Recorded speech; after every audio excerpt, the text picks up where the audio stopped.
bago ko makalimutan, yung sa Davao kasi, wala kang marinig na putok. Ako, because I'm also aware that yung produkto ng mga tao dito sa Bulacan, yung fireworks, hanap buhay nila. Pero I was really, to tell you the truth, I was toying with the idea of making it just like Davao. Maybe ganito na lang. Total, nandiyan pa tayo ngayon. May 1 year pa kayo next December.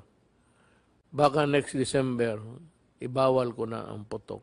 Because it is really a dangerous thing. And for reasons of public safety and health. Public safety, mamatay ka, masakit ka. Health is, ma-hospital ka, maputol yung kamay mo. It's a health problem actually. Yung inhalation ng powder smoke. So, it is a problem of health, public interest, and public safety. So, I'm putting you on warning na baka by mid-year, I will issue the necessary document banning totally banning paputok. Kagaya sa amin. Sa amin ngayon, maganda man. New Year, Pasko. We celebrate it with the family. May music, lahat na. Gaiety and all.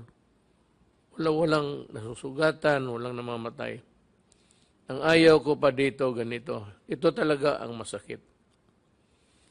Yung mapaputok na may mga baril. Ito yung mga walang hiya na walang utak. At bakit nagkaroon ng baril. If you can point out, maybe I will give you the wherewithals later on. Magpaputok ka ng baril, what goes up goes down. With the same velocity going up, same velocity going down. Pag it pierces itong mga galvanized iron, pag tumatama maraming napapatay, lalo na sa labas, sa ulo. Itong mga tao na ito, may special and dedication ako, hintayin lang ninyo. Basta sunod, may nagpaputok ka ng baril.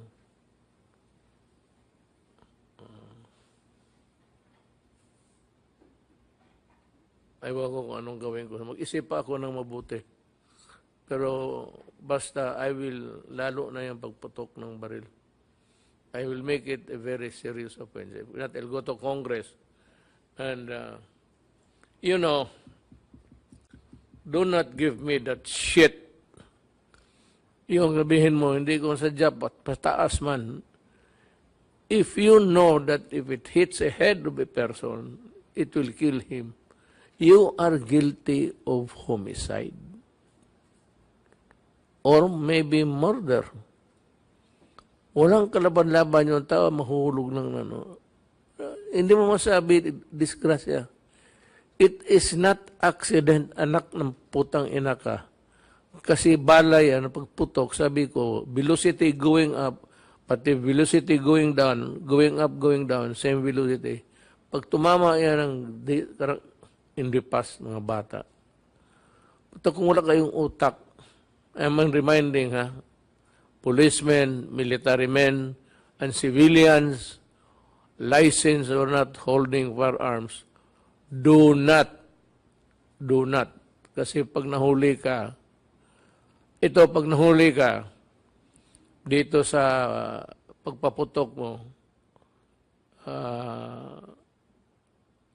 wala pang, pero papahirapan kita. Kung sa New Year ka magpaputok, I will detain you until, kasi the following day, sarado, walang opisina. So, papahirapan kita. Sabihin ko sa mga pulis, huwag ninyong linisin yung mga kubita ninyo sa priso. Hayaan ninyong, huwag ninyong linisin sa Pasko pati New Year kasi diyan ko ipasok yung mga putang inang yan. That's an order. Do not clean. That is reserved for idiots who have no sense of fairness and